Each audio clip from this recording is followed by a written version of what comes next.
Halo semuanya, rekan-rekan Ranah Suci Abadi, kita berjumpa kembali di channel My Novel. Sebelum alur ceritanya dimulai jangan lupa subscribe dan nyalakan lonceng notifikasinya, agar tidak ketinggalan dengan update episode terbarunya. Jika suka silahkan like dan share, dan komen. Tanpa lama-lama lagi ayo, kita ke alur cerita. First Immortal of the Sword Chapter 765. Saya kehilangan kesabaran, dan Suyi terlalu malas untuk berbicara omong kosong. Dia menyingkirkan kendi dan pedang Suandu, dan berjalan menuju sipir dengan tangan kosong. Ini akan langsung. Semua orang di kejauhan tercengang, hampir terpana. Menghancurkan kepalanya, Suyi tidak hanya tidak takut dengan pria misterius yang berasal dari menakutkan, tetapi dia tidak repot-repot berbicara omong kosong dan ingin melakukannya. Selain itu, dia juga menyimpan pedangnya dan sepertinya dia akan bertarung dengan tangan kosong.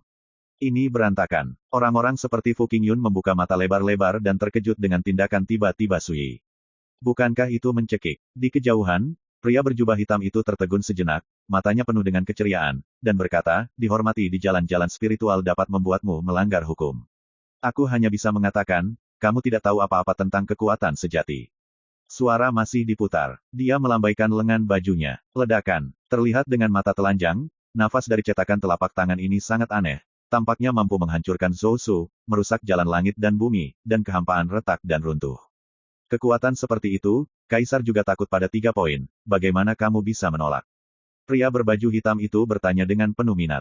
Mata main-main itu seperti kucing memainkan tikus. Kekuatan terlarang. Di kejauhan, seseorang berteriak ketakutan. Para tetua dan penjahat kuno yang selamat dari larangan kuno gelap selama 30.000 tahun juga mengubah wajah mereka dengan ngeri, mengenali kekuatan semacam ini. Untuk sesaat, mereka semua ketakutan, dan jiwa orang mati datang. 30.000 tahun yang lalu, larangan kuno yang gelap datang ke benua Changqing, yang membawa 30.000 tahun-tahun yang gelap dan bergejolak ke benua Changqing.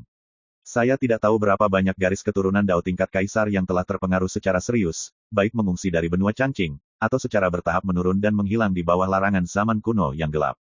30.000 tahun. Bahkan jika dunia yang mempesona telah datang, tetapi melihat dunia, Kaisar tidak ada, dan tidak ada Taoisme tingkat Kaisar. Ini adalah kengerian dari kekuatan terlarang kuno yang gelap.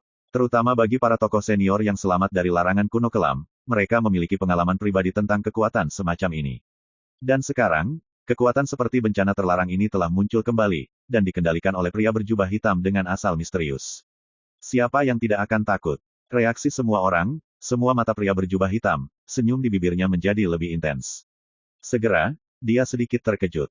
Melihat Suyi berjalan maju, sosoknya tidak berhenti, dan ekspresinya tidak berubah sama sekali, seolah dia tidak tahu bahayanya sama sekali. Set, ini benar-benar kewalahan. Pria berjubah hitam itu tertawa. Dia tidak ragu lagi, pikirannya bergerak. Ledakan, pedang Qi dan cetakan telapak tangan saling terkait. Tidak ada benturan keras, dan tidak ada gerakan mengejutkan. Karena pedang Suyi, seperti pisau yang memotong tahu, dia dapat dengan mudah memotong cetakan telapak tangan seukuran piring gerindra. Setiap orang, telapak tangan dari larangan kuno yang gelap rusak seperti ini. Kesenjangannya begitu besar sehingga orang hampir tidak bisa mempercayai mata mereka. Wajah pria berjubah hitam, senyum itu juga membeku. Tapi sekarang, itu dipatahkan oleh seorang pemuda dengan pedang. Ini membuat kelopak mata pria berjubah hitam itu melonjak. Tunggu tanggapannya. Ledakan, cetakan telapak tangan, yang terbagi menjadi 2, runtuh seperti air pasang. Energi pedang yang dipotong Suyi tidak berkurang, dan dia menebas pria berjubah hitam itu. Pria berjubah hitam itu mendengus dingin, mengangkat tangannya dan menekannya. Dengan gerakan berkibar, itu seperti cakar raksasa naga yang menonjol dari awan, terbungkus dalam kilau gelap dan tabu, dan kekuatannya yang perkasa tampaknya menghancurkan dunia. Namun, ledakan. Pada saat ini, ekspresi pria berjubah hitam itu benar-benar berubah, dan dia tidak berani ragu lagi, sosoknya berkedip, dan dia menghindari ki pedang ini tanpa risiko apapun. Ledakan. Penonton terdiam. Penonton di kejauhan semuanya terkejut. Siapa yang tidak bisa melihat bahwa kekuatan yang tercetak oleh energi pedang Suyi cukup untuk dengan mudah menahan larangan kuno yang gelap. Fakta ini juga mengejutkan banyak orang. Di dalam hati mereka, 30.000 tahun menyelimuti mereka, meninggalkan banyak garis keturunan Dao tingkat Kaisar tidak berdaya, dan kekuatan terlarang kuno yang gelap yang bahkan hanya dapat dihindari oleh karakter tingkat Kaisar sama sekali tidak tergoyahkan seperti jalan surga. Tapi sekarang, kognisi yang melekat ini telah dipatahkan oleh Suyi Yijian. Kejutan itu, bisa dibayangkan seberapa besar itu. Fu Qingyun, yang mengetahui segalanya dari masa lalu hingga saat ini, terkejut dan tersesat. Melihat pria berjubah hitam, wajahnya penuh kejutan. Bagaimana kamu bisa? Dia membuka mulutnya untuk mengatakan sesuatu, Tetapi kesabaran Su Yi habis, bagaimana mungkin dia masih memikirkannya, dia melompat ke dalam kehampaan dan memukulnya. Ledakan, tinju itu megah, seperti gunung yang menjulang tinggi. Lebih kuat dari sebelumnya. Pria berjubah hitam itu jelas terprovokasi, lengan bajunya bengkak, telapak tangan dan jarinya digenggam, dan kekuatan terlarang kuno yang gelap muncul, berubah menjadi sangkar berbentuk kotak, diselimuti. Kekuatan semacam itu sepertinya mampu memenjarakan dan menekan dunia ini. Dahulu kala, pria berjubah hitam menggunakan teknik rahasia semacam ini untuk menekan para kaisar di benua Changqing. Hanya dalam sekejap, sangkar itu hancur. Pria berjubah hitam itu terkena pukulan, dan tubuhnya tertembak ke belakang, darah menetes dari sudut bibirnya, dan pipinya menjadi pucat. Wajahnya sangat berubah, dan hatinya menimbulkan badai, dan dia benar-benar menyadari bahwa itu tidak baik. Dia sudah berani memastikan bahwa Su Yi ini memiliki kekuatan untuk menahan larangan orang-orang kuno yang gelap. Tunggu, melihat Su Yi membunuh lagi, pria berjubah hitam itu langsung berkata, aku merasa perlu mengobrol denganmu. Ledakan, suaranya diinterupsi oleh raungan yang menggelegar. Sosok Su Yi tajam dan tinjunya menyilaukan. Dengan satu pukulan, niat tinju yang menakutkan menutupi langit.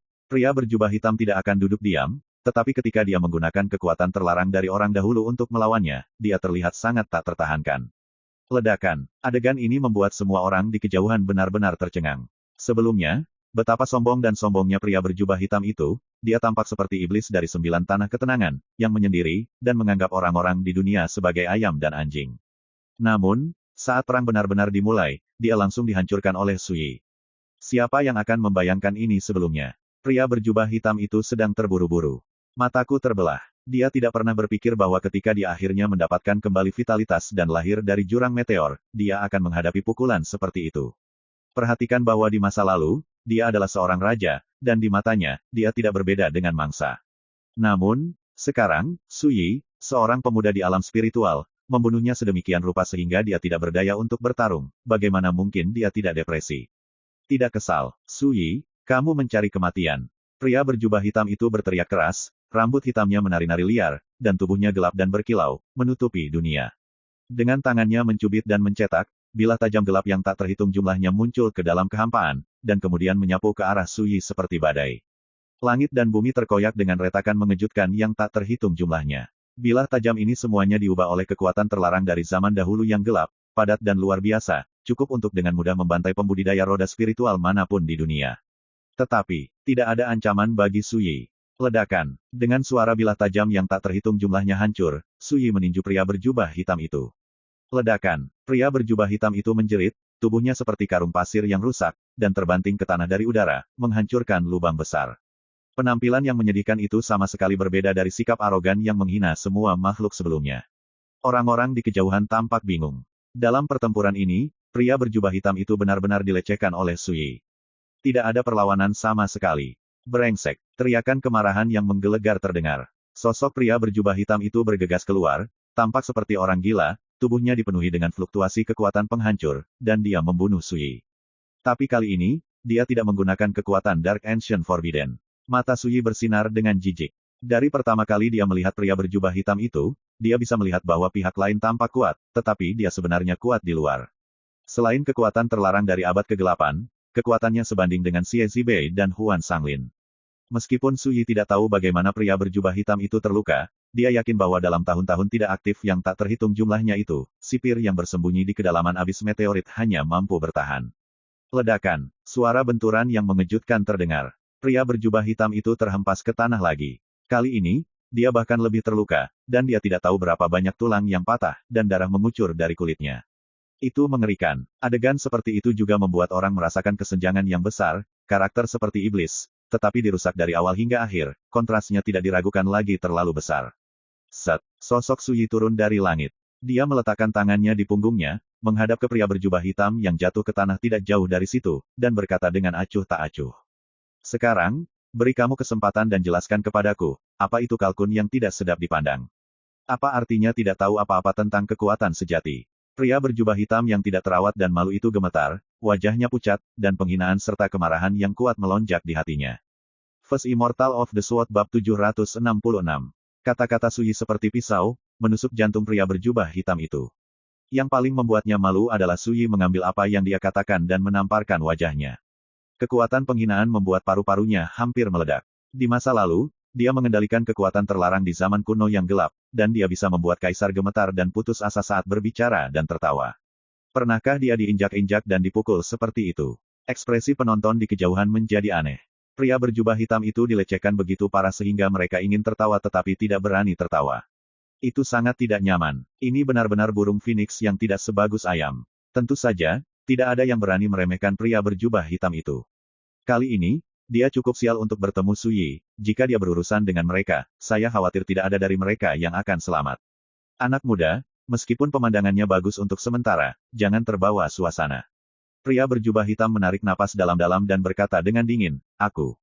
Begitu saya mengatakan ini, ketika Su Yi hendak memulai lagi, pria berjubah hitam itu bergidik, dan berkata dengan tajam, cukup. Jika kamu terus mengacau, wanita ini pasti akan mati. Saat dia berbicara, dia melambaikan lengan bajunya. Sosok anggun terhuyung-huyung, dan dia meraih leher seputih salju. Su Yi sedikit mengernyit. Ini adalah seorang gadis, mengenakan rok polos, mata cerah dan gigi putih, alis gelap seperti pohon willow, dan penampilan cantik dan halus. Chang, tubuh roh-roh es bawaan yang lahir di asal mula Changqing. Aku tidak menyangka bahwa orang yang tak terkalahkan sepertimu akan melakukan upaya yang begitu tercela. Su Yi berbicara dengan tenang. Ada keributan di kejauhan, dan saya tidak menyangka perubahan seperti itu akan terjadi ketika pria berjubah hitam itu akan benar-benar ditekan. Pria berjubah hitam berkata dengan jijik, jika kamu memenangkan raja dan kehilangan bandit, jika kamu kehilangan nyawamu, kehinaan dan inferioritas apa yang kamu bicarakan. Dengan sandera di tangan, jelas membuatnya merasa percaya diri.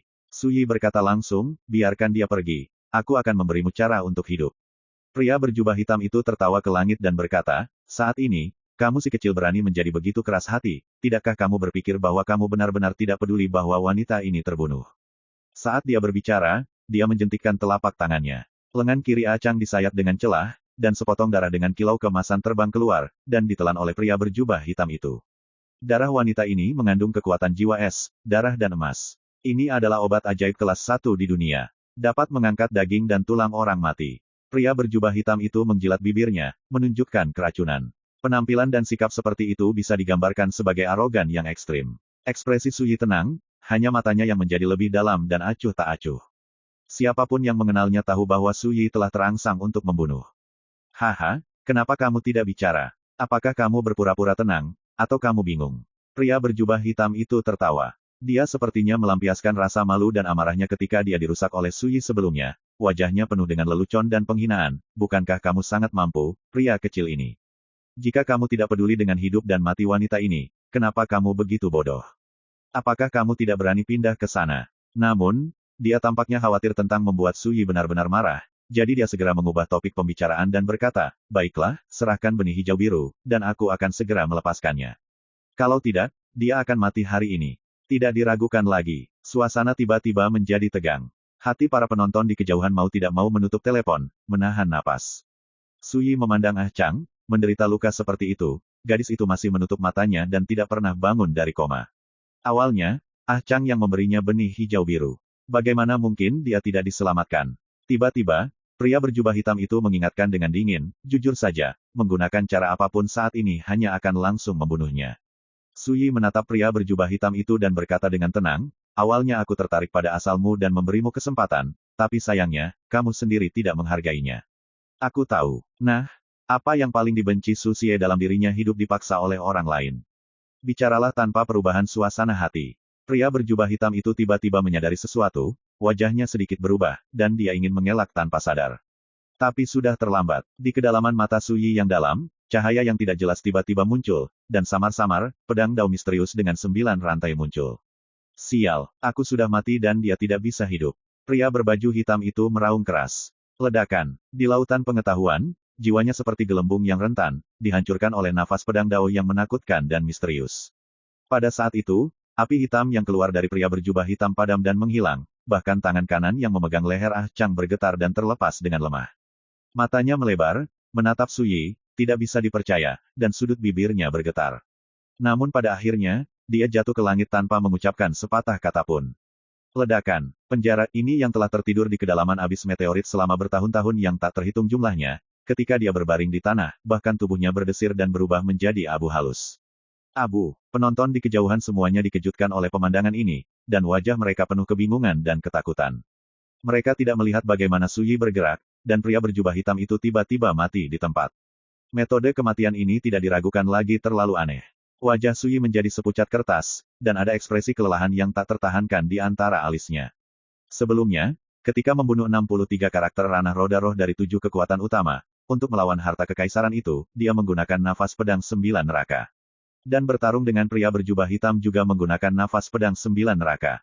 Ini akan menghabiskan banyak kultivasi dan kekuatan jiwanya. Sampai sekarang, untuk menyelamatkan Acang, dia menggunakan nafas pedang 9 neraka dengan segala cara lagi.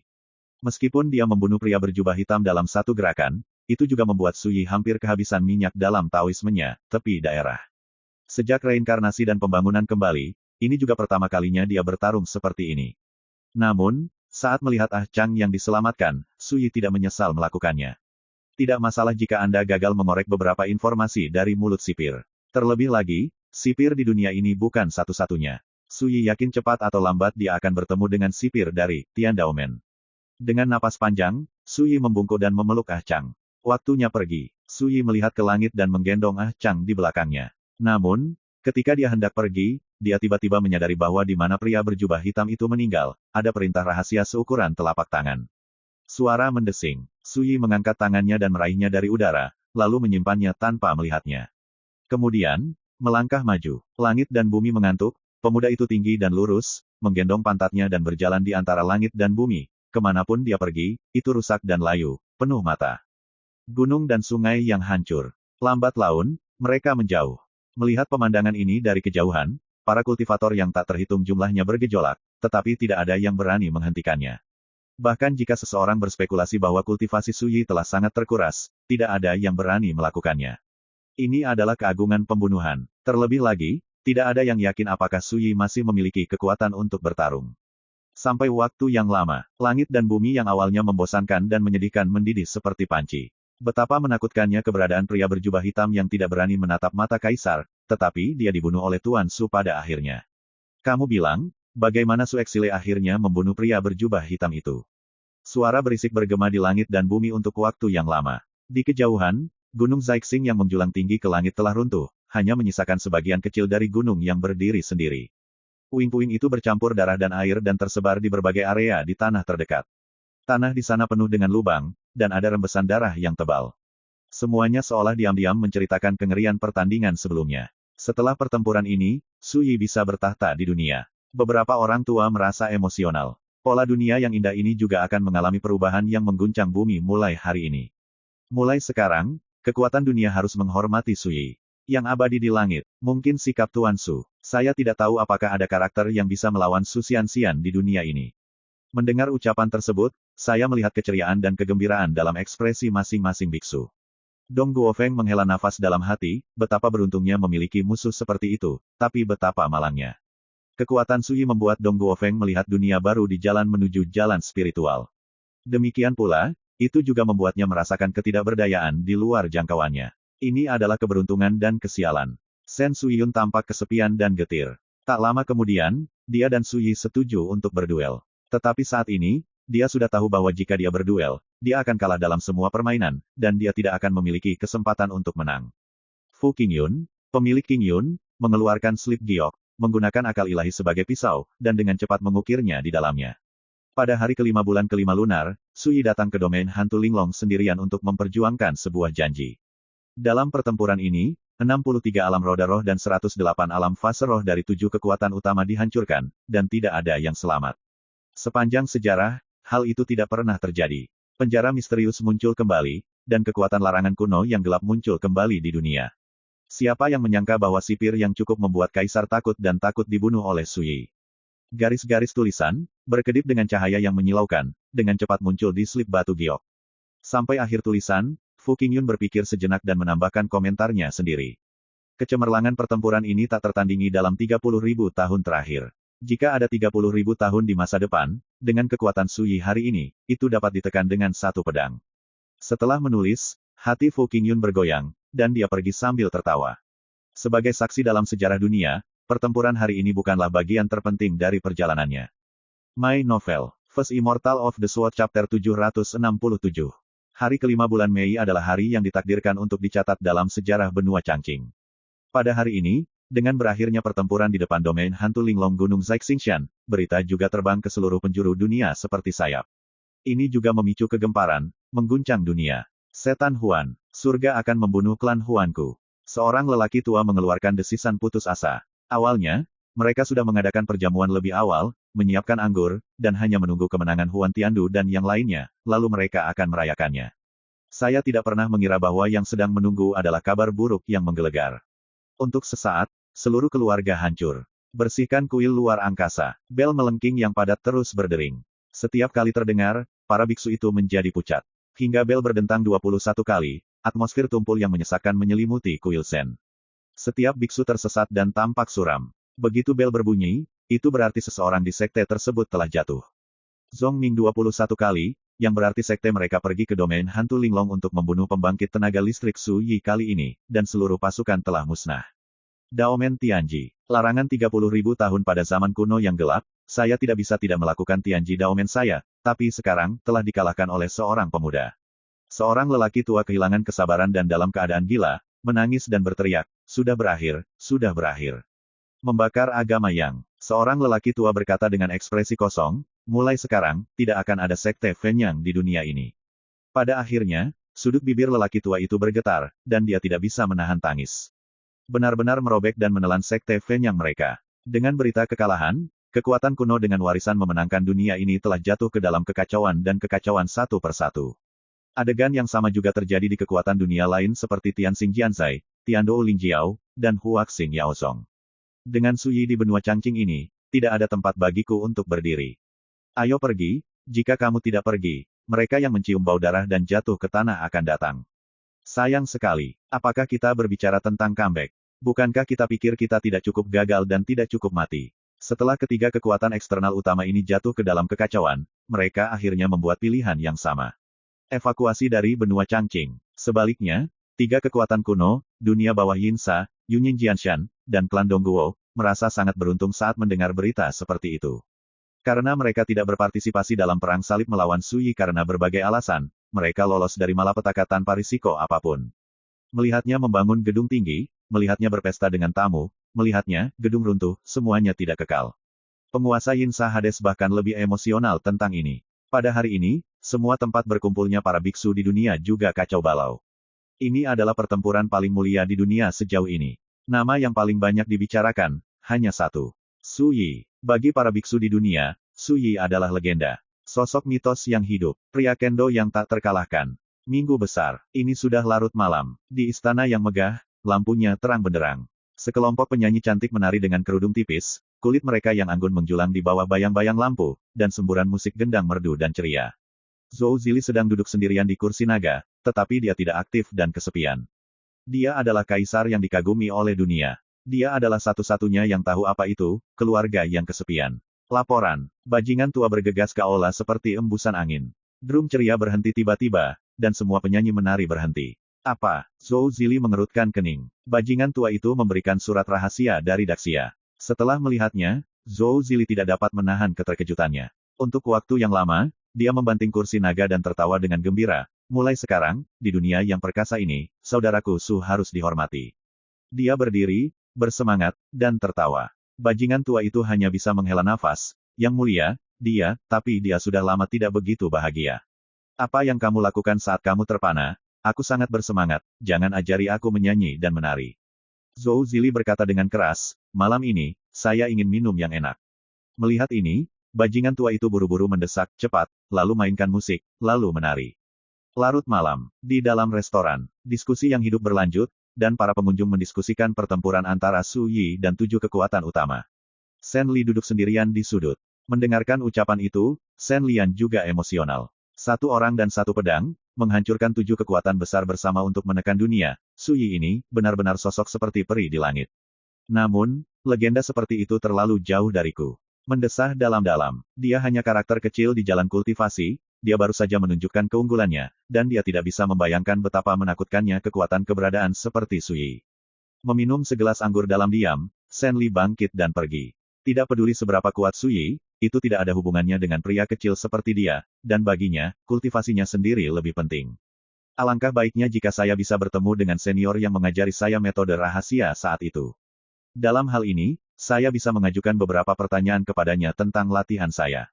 Dia masih ingat bahwa senior pernah menepuk bahunya dan berkata pada dirinya sendiri, di jalur kultivasi ini, di mana kebaikan dan kejahatan tidak dapat dibedakan, dan hitam dan putih tidak jelas, yang harus Anda lakukan adalah mengenali kenyataan, tetap setia pada milik Anda, jantung.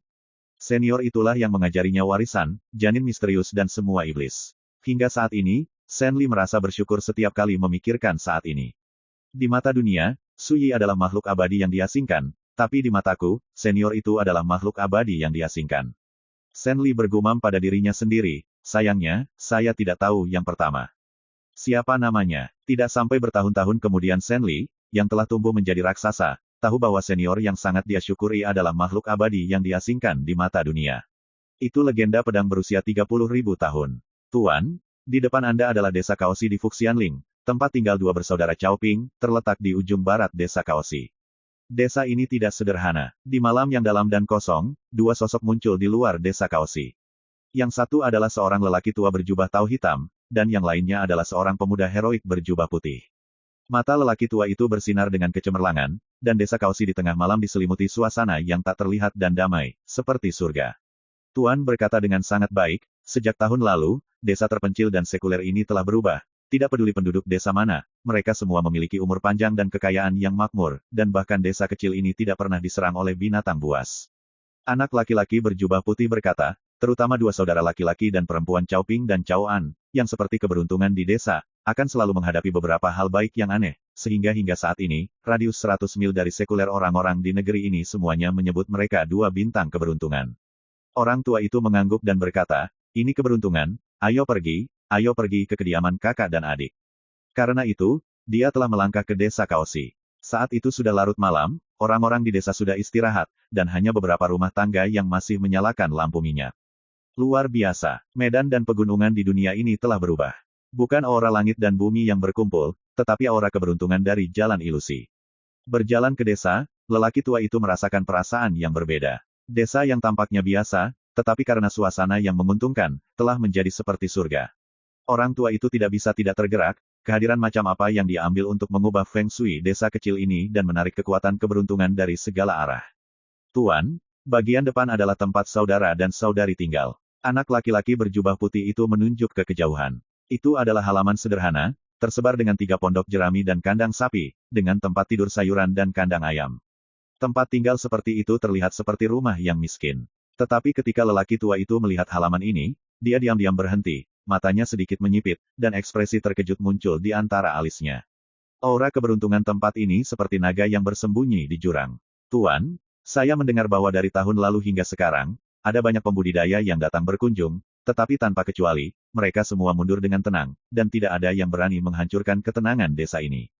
Bocah berjubah putih itu mendecakkan lidahnya dengan kagum, terutama selama kedatangan dunia besar, saya tidak tahu berapa banyak monster dan hantu ganas yang muncul di Fuxianling, tetapi tidak ada dari mereka yang berani datang ke sini. Sulit dipercaya bahwa sebuah desa berjalan liar.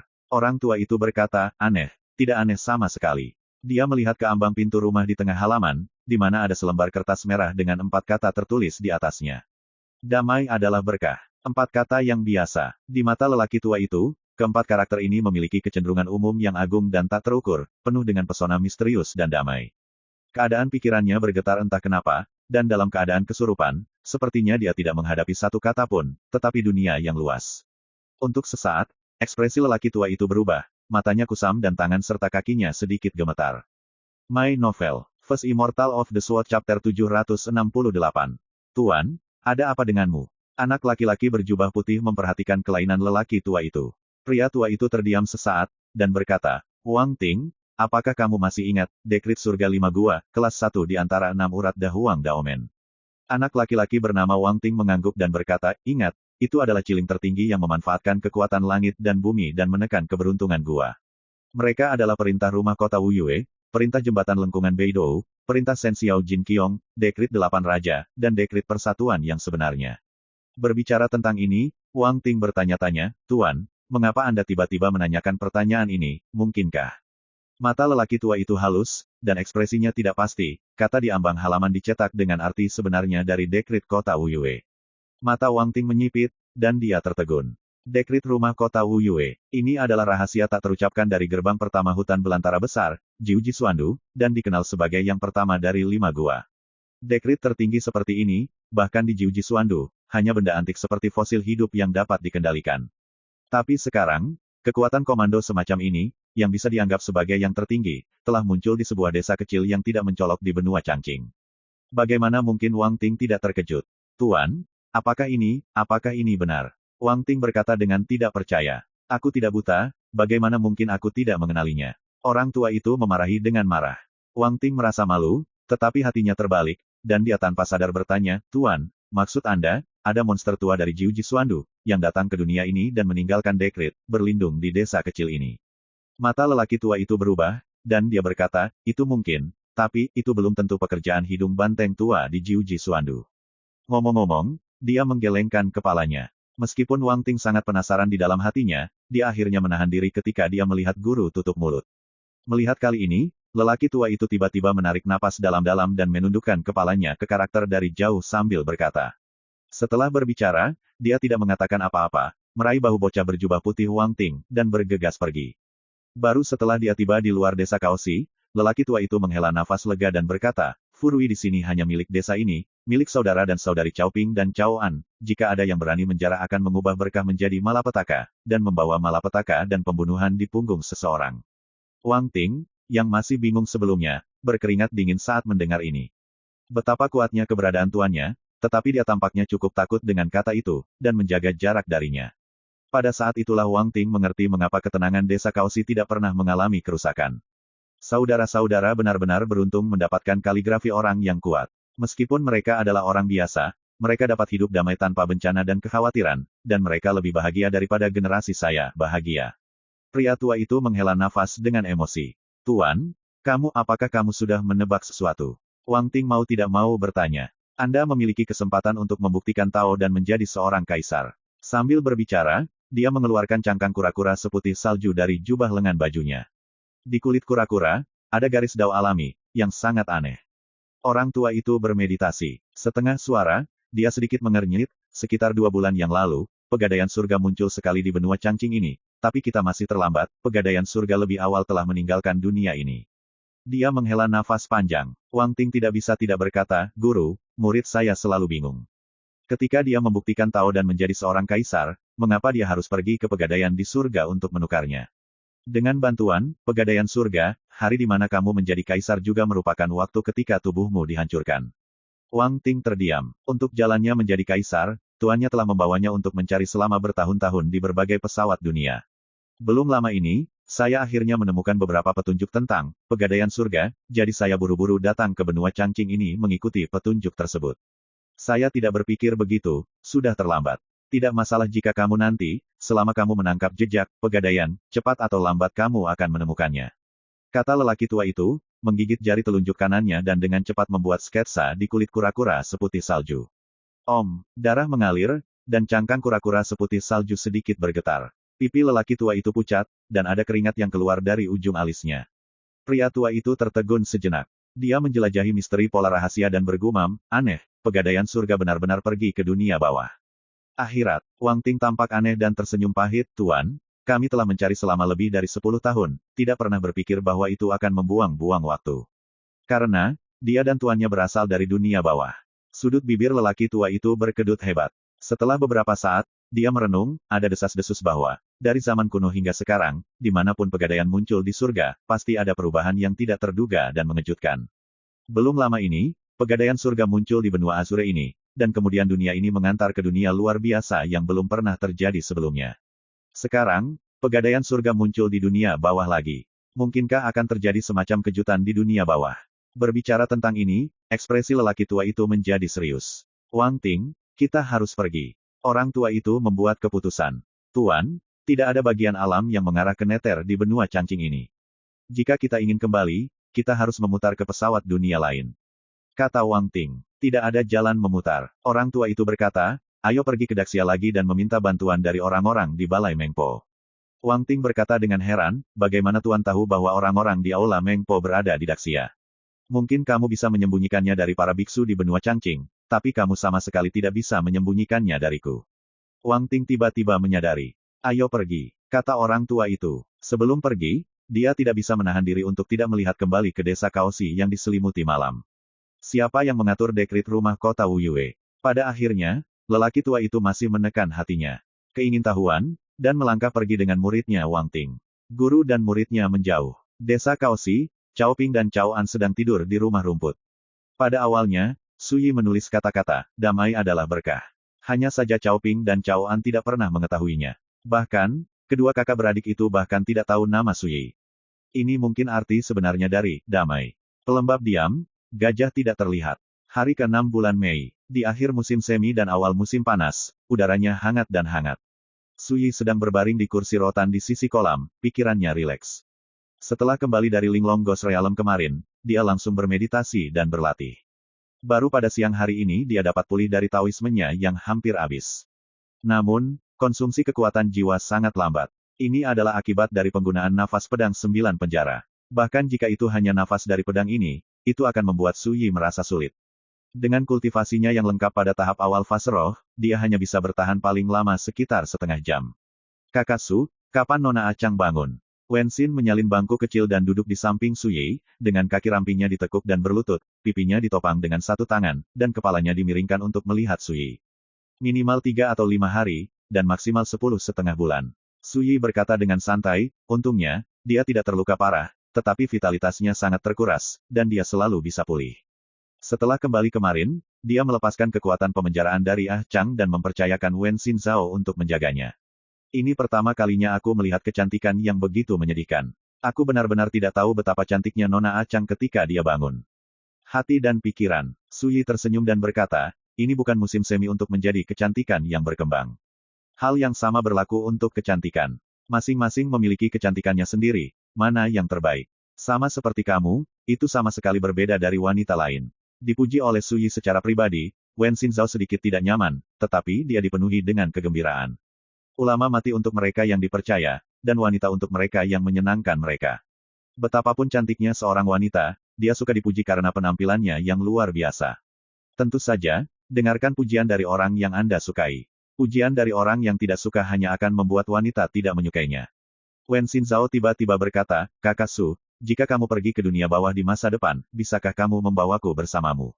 Gadis itu mengangkat wajahnya, matanya penuh antisipasi. Su Yi menggelengkan kepalanya dan berkata, tidak.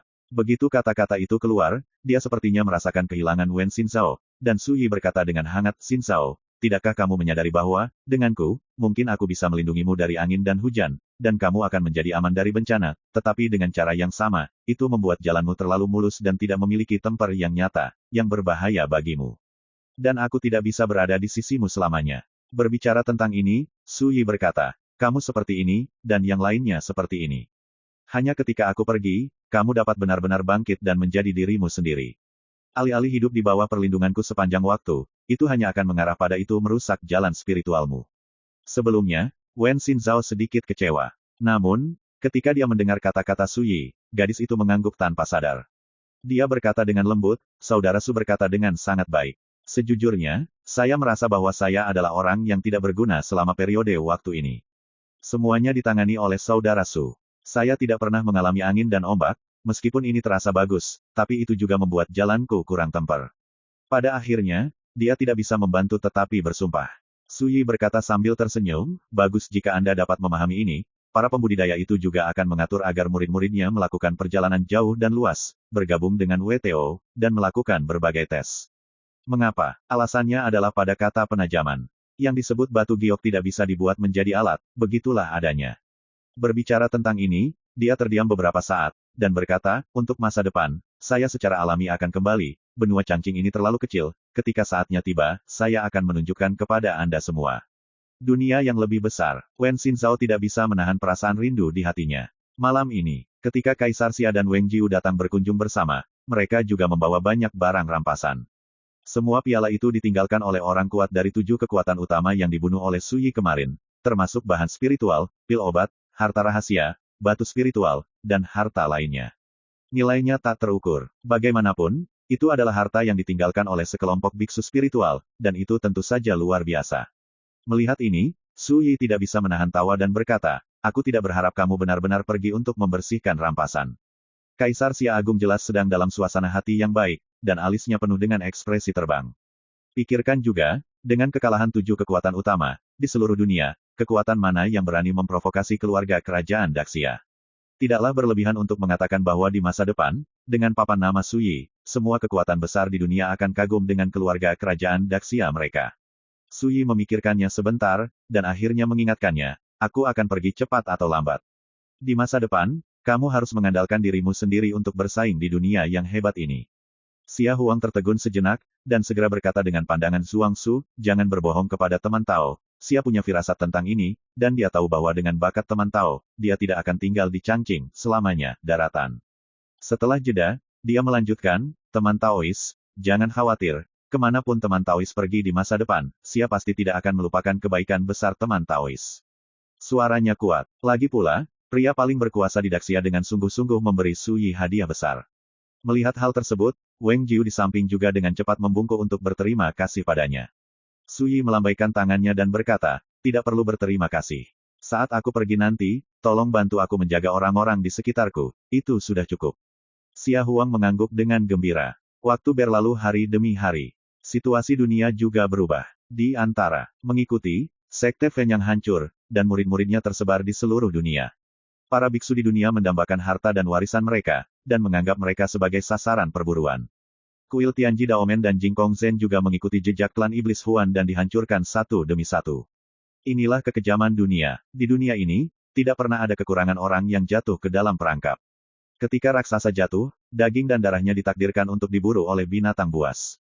3 kekuatan dunia lainnya, Tianxing Jianzai, Tiandou Lingjiao, dan Huaxing Yaozong, telah lama dievakuasi dari benua Changqing dan telah benar-benar bersih.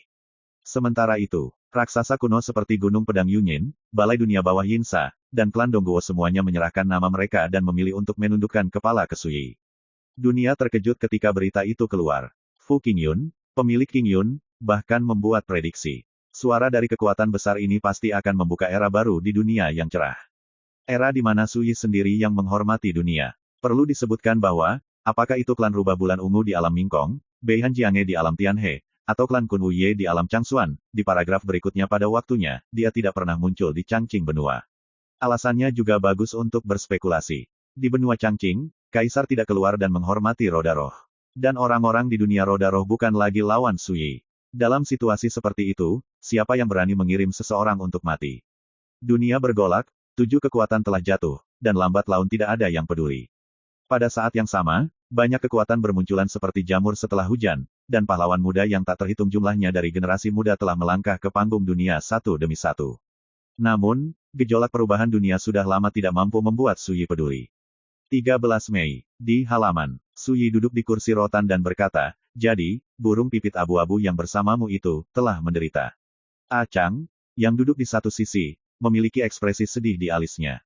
Dia mengangguk, nadanya pahit, dan berkata, pada saat itu, setelah kami meninggalkan pasar bintang ke-9, kami berencana untuk datang mengunjungi sesama Taois, tetapi begitu kami keluar dari Pulau Abadi Sumi, kami diserang oleh sipir. Serangan tiba-tiba dari kuil, dalam pertarungan dengan sipir, sayangnya tewas. Gadis dengan temperamen dingin dan halus ini baru saja bangun dari koma hari ini, dan dengan penjelasan Wen Xinzhao, dia mengerti bagaimana dia diselamatkan. Suyi berkata dengan hangat, belasungkawa, sipir telah dibunuh olehku, dan itu bisa dianggap sebagai balas dendam untuk burung pipit abu-abu. Berbicara, dia membalik telapak tangannya dan sebuah token muncul, berkata, ini adalah token yang saya dapatkan dari sipir, datang dan lihat apakah Anda bisa mendapatkan pola pada token tersebut. Token itu seukuran telapak tangan, seperti besi tapi bukan besi, seperti giok tapi bukan giok, dengan pola bengkok dan aneh berwarna darah terukir di bagian depan, merah terang seperti terbakar. Bagian belakangnya diukir dengan kata, Tianjiu, yang merupakan prasasti kuno, dan tulisannya setajam dan sedingin pisau. Seorang Changlue melihatnya dan berkata, saya hanya tahu bahwa sipir pernah menyebut dirinya, Tianjiu, yang mungkin namanya atau nama kode.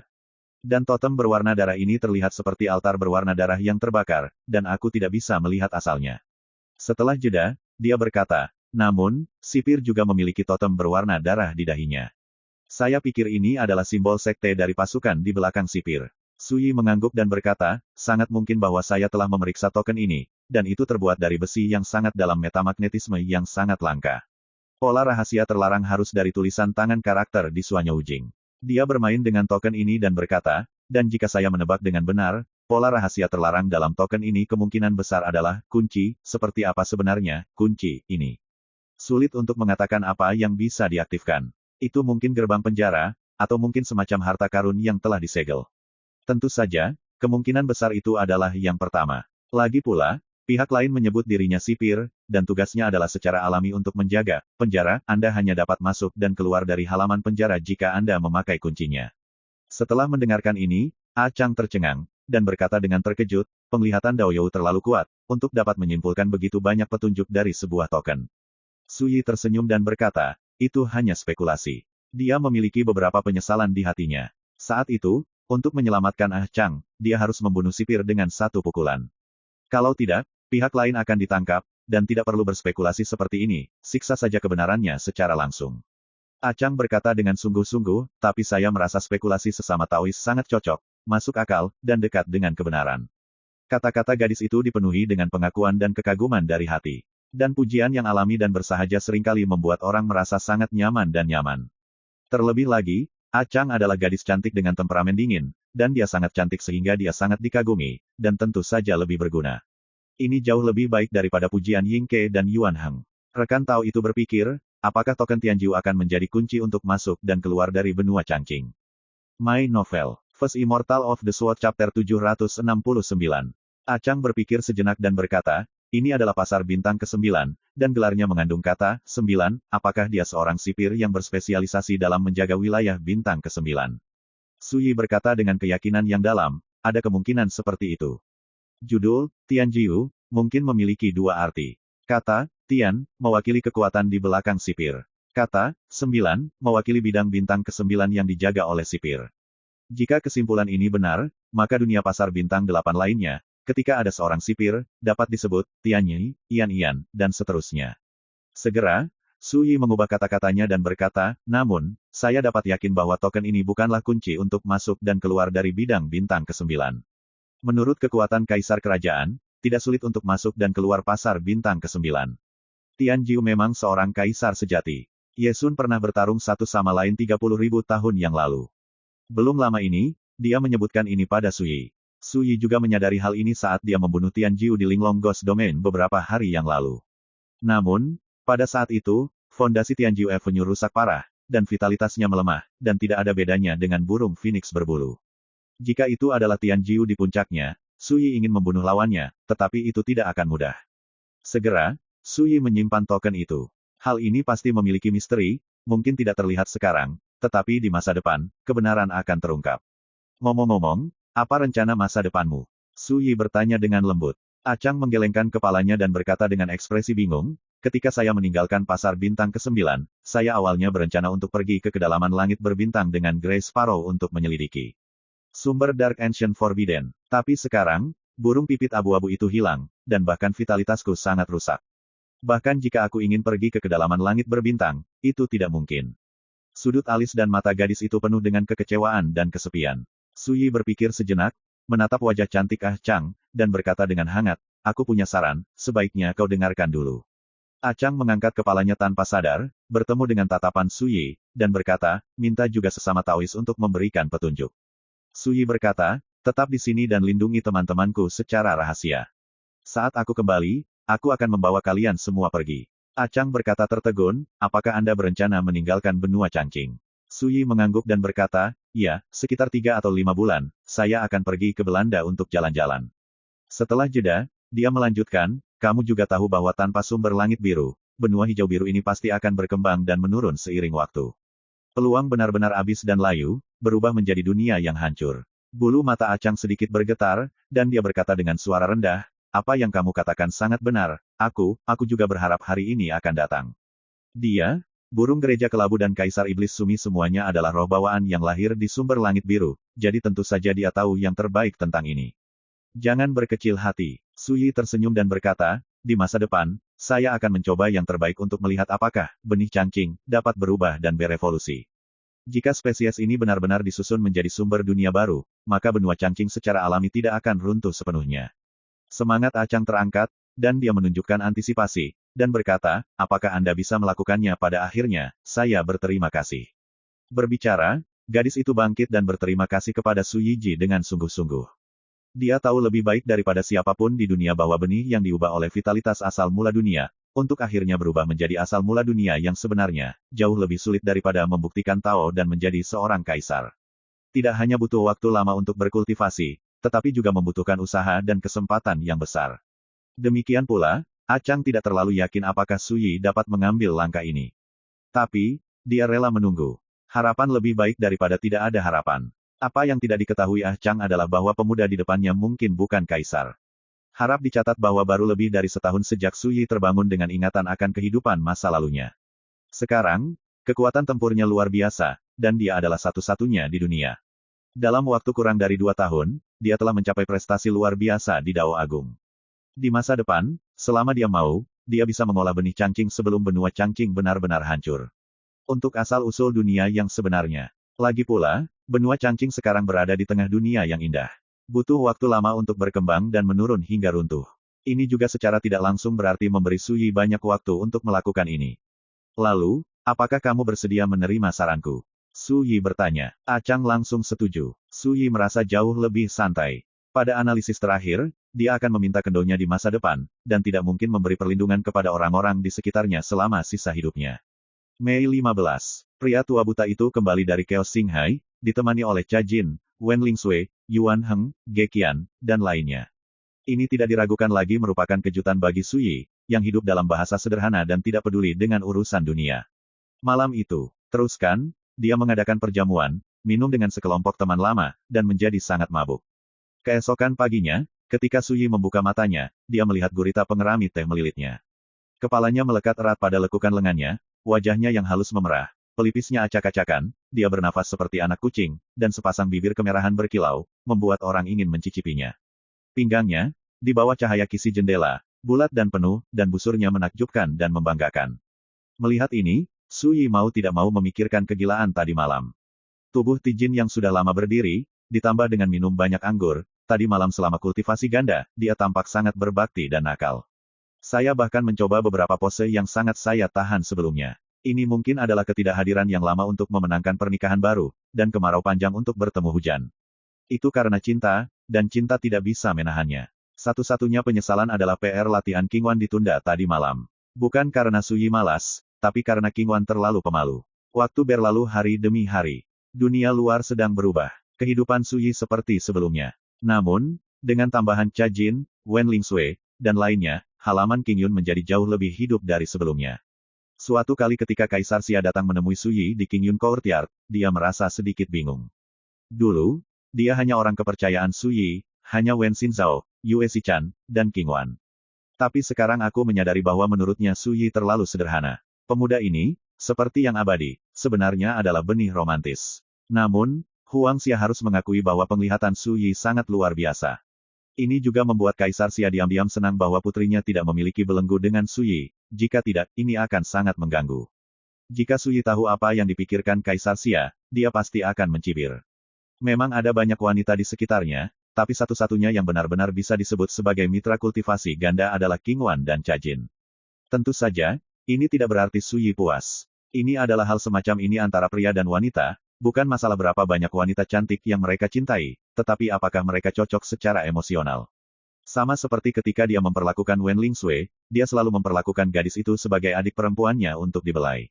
Su Yi tidak seperti orang sembarangan yang ingin memiliki semua keindahan di dunia, apa bedanya dengan kuda. He Susuanjun bukan orang biasa seperti itu. Tanggal 19 Mei, terobosan. Di dalam kamar, Su Yi terbangun dari meditasinya dan menghembuskan nafas panjang. Pada tanggal 11 April dia melintasi Tribulation Breaking Realm di luar kota Jiuding, dan dalam satu gerakan dia mencapai basis kultivasi Realm Fase Roh. Sekarang, setelah selang lebih dari sebulan, kultivasinya telah mencapai tahap tengah dari Fase Roh. Di tahap tengah Fase Roh, sepertinya hanya langkah kecil, tapi bagiku, kekuatannya setidaknya meningkat sekitar 30%. Tidak ada lagi yang menyakitiku. Su Yi berpikir sendiri. Di jalur spiritual dunia saat ini, dia tidak terkalahkan di dunia, dan tentu saja dia menempatkan objek persaingan pada Kaisar Alam Xuanzao. Jalan Xuandao dibagi menjadi Xuanzao, Xuanyao dan Xuanhe. Mereka yang menginjakkan kaki di jalur Xuandao juga disebut Kaisar. Kaisar alam Xuanzao tampaknya hanya basis kultivasi dari alam pertama Xuandao, tetapi bagaimanapun, dia adalah kaisar, dan itu tidak sebanding dengan peran jalan spiritual. Di Kyushu yang liar, jalan yang dalam seperti langit, dan kaisar seperti dewa. Di bawah kaisar, mereka seperti semut. Di mata para biksu di Great Wilderness Kyushu, kaisar adalah eksistensi yang menakutkan berdasarkan jalan tertinggi, yang masing-masing memiliki kekuatan untuk menembus langit dan bumi untuk menghalangi 8 hutan belantara. Itu adalah kaisar dari alam Xuanzao, dan dia dapat dengan mudah melenyapkan semua karakter di bawah alam kekaisaran dengan satu sentuhan jari. Sebagai master pedang Xuanjun di kehidupan sebelumnya, tidak ada yang tahu kekuatan kaisar lebih baik darinya. Karena pemahamannya, dia tidak akan menganggap kaisar sebagai dewa yang tak tergoyahkan seperti para biksu di dunia. Dengan kata lain, di mata Suyi, karakter seperti kaisar alam Xuanzao juga bisa terguncang. Sama seperti dia sekarang, tidak perlu meminjam nafas pedang 9 penjara sama sekali. Dengan kultivasi fase spiritual, dia dapat melawan sebagian dari kekuatan kaisar alam Xuanzao. Bagian dari kekuatan ini tidak hanya mencakup jimat rahasia dan harta karun yang disempurnakan oleh alam kaisar Xuanzao, tetapi juga merek wasiat dari alam kaisar Xuanzao, Del. Menurut spekulasi Suyi, ketika dia menginjakan kaki di alam roda roh, dia seharusnya sudah memiliki latar belakang untuk melawan kaisar alam Xuanzao. Dentang. Sambil memikirkannya, Suyi mengeluarkan pedang Xuandu dan memeriksanya dengan cermat. Selama periode waktu ini, dia menghabiskan banyak bakat ilahi, dan dia memurnikan kembali pedangnya, dan kekuatannya juga berbeda dari sebelumnya. Lebih jauh lagi, Netherflame Sparrow sudah cukup untuk melahirkan tubuh nyata. Hingga saat ini, Netherflame Demon Sparrow tidak hanya menyerah sepenuhnya kepada Suyi, tetapi bahkan sangat mengagumi Suyi.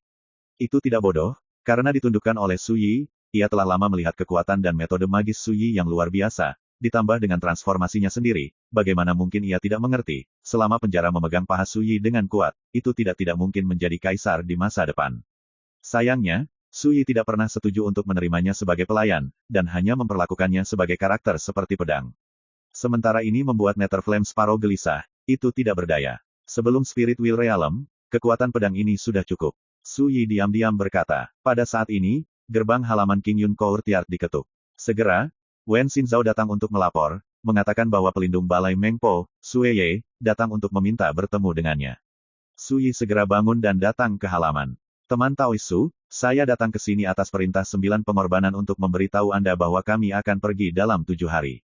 Jika Anda ingin pergi bersama, Anda harus bersiap terlebih dahulu.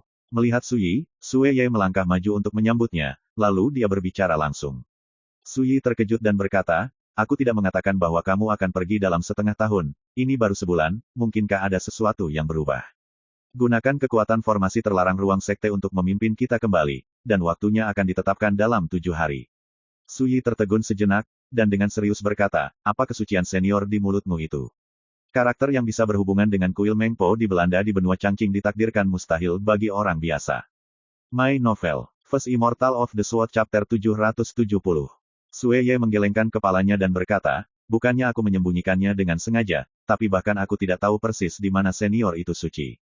Seolah-olah khawatir Suyi tidak akan mempercayainya, dia menambahkan, belum lama ini, ketika senior itu menemukan kami, dia mengatakan bahwa dia juga berasal dari dunia bawah, dan bahwa dia juga seorang kenalan lama dengan saya, tetua ketiga dari Istana Mengpo.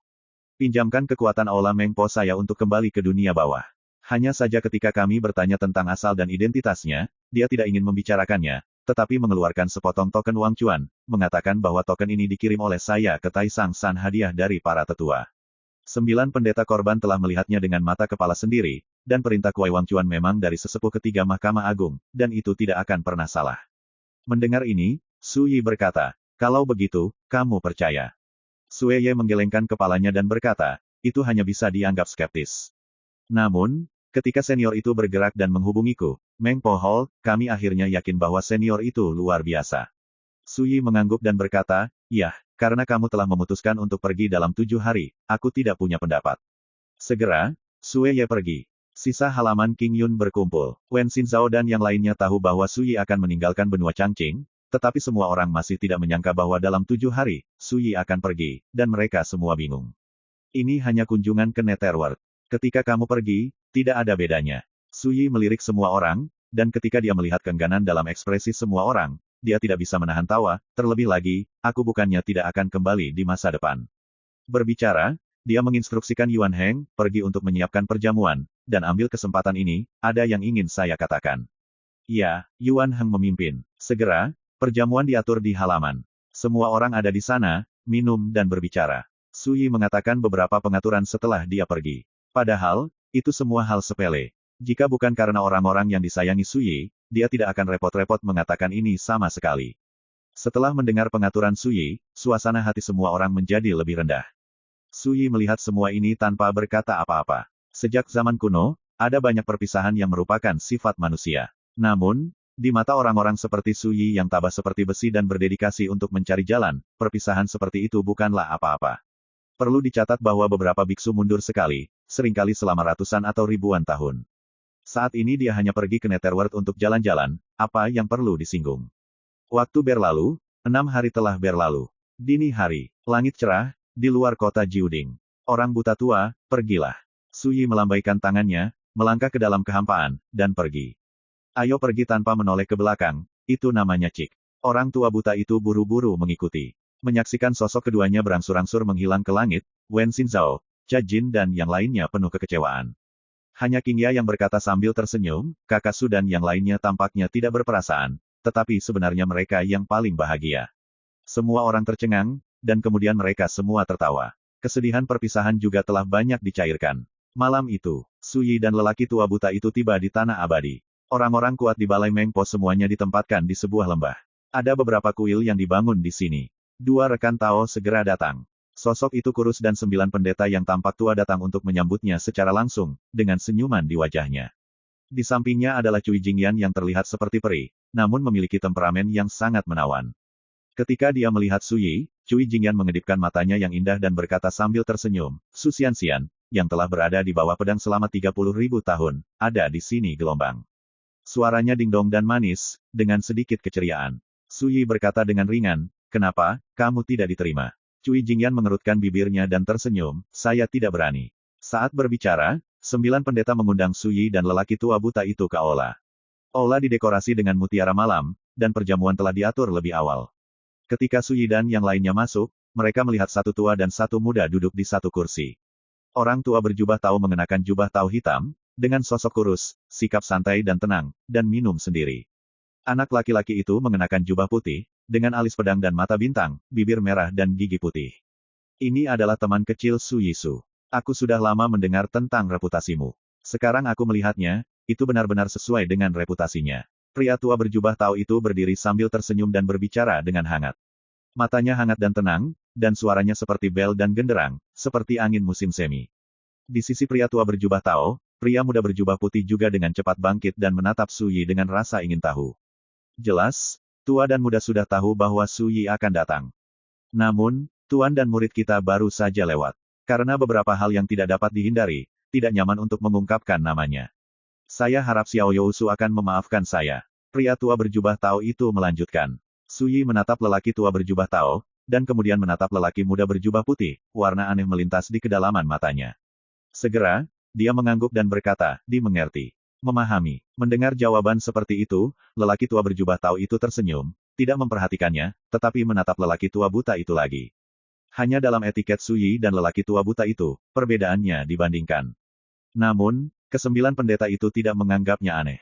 Lampu hantu adalah salah satu kekuatan paling misterius di dunia bawah. Masuk akal juga untuk diperlakukan dengan sopan oleh lelaki tua berjubah Tao. Tetapi lelaki tua buta itu menggelengkan kepalanya dan berkata, saya hanyalah hantu yang kesepian sekarang. Berkat guru Su saya dapat mengikutinya. Saya tidak mampu memperlakukan Anda seperti ini. Nada suaranya dingin dan jauh. Pria tua berjubah Tao itu jelas tertegun sejenak. Lampu hantu mengambil keturunan sarkofagus, tetapi menyebut Su Yi ini, dewasa, dan dia bahkan berpura-pura menjadi junior dalam kata-katanya. Ini menarik. Setelah berpikir sejenak, lelaki tua berjubah Tao itu berkata, maafkan saya karena telah mengambil kebebasan untuk bertanya kepada teman-teman. Ratusan tahun yang lalu, ada desas-desus di dunia bawah bahwa lentera hantu mengambil garis leluhur peti darah sarkofagus, kematian malang dari 5 teman penguburan. Apakah ini benar-benar terjadi? Wajah lelaki tua buta itu sedikit berubah, dan ada sentuhan amarah di antara alisnya, dan berkata, karena kamu tahu cara mengambil kebebasan, mengapa kamu menanyakan pertanyaan-pertanyaan ini? 5 penguburan adalah tuannya, dan meninggalnya 5 penguburan selalu menjadi hal paling menyakitkan yang tidak ingin dia bicarakan. Pria tua berjubah Tao itu tiba-tiba berkata dengan nada meminta maaf, jangan kaget, rekan Tao, ini aku, Meng Lang. Duduk. Sui menepuk bahu lelaki tua buta itu. Semua orang segera duduk. Perjamuan itu sangat kaya, dan 9 kurban sering bersulang, dan suasana segera menjadi harmonis. Selain itu, lelaki tua berjubah tau itu memiliki sikap yang sangat baik. Dia secara pribadi menuangkan anggur dan meminta maaf kepada lelaki tua buta itu, yang membuat lelaki tua itu. Orang buta malu untuk peduli tentang apapun. Demikian pula, dapat dilihat bahwa lelaki tua buta, keturunan lampu hantu dan sarkofagus, memiliki sikap yang sangat tidak biasa terhadap Sui, sehingga lelaki tua yang memperoleh jubah tau juga mengembangkan minat pada Sui, dan berinisiatif di perjamuan bicaralah dengan Sui Pan. Saya mendengar dari 9 pendeta pengorbanan bahwa Su Xiaoyou pergi ke dunia bawah kali ini untuk menemukan sesuatu. Anda sebaiknya datang dan mendengarkan, mungkin saya juga bisa membantu. Pria tua berjubah itu berkata sambil tersenyum. Sui meminum segelas anggur dan berkata dengan santai, aku mendapatkannya dengan niat baik, tapi ini hanya masalah sepele, jangan repot-repot. Pria tua berjubah Tao dengan jelas melihat bahwa Sui tidak mau membicarakan masalah ini, jadi dia menerimanya begitu dia melihatnya, dan berkata sambil tersenyum, kalau begitu, saya berharap Su Xiaoyou sukses besar. Sui tersenyum dan berkata, aku juga berharap kalian semua sukses. Pria tua berjubah Tao itu membeku sesaat, sedikit mengernyit. Dia berpikir sejenak, dan hendak mengatakan sesuatu. Saya melihat Sui dan berkata, ngomong-ngomong, saya tidak suka gelar teman kecil. Ketika kita bertemu secara kebetulan, mereka semua adalah orang yang lewat. Jika kita berbicara tentang perbedaan senioritas dan usia, itu lebih baik untuk memanggil satu sama lain teman-teman Tao.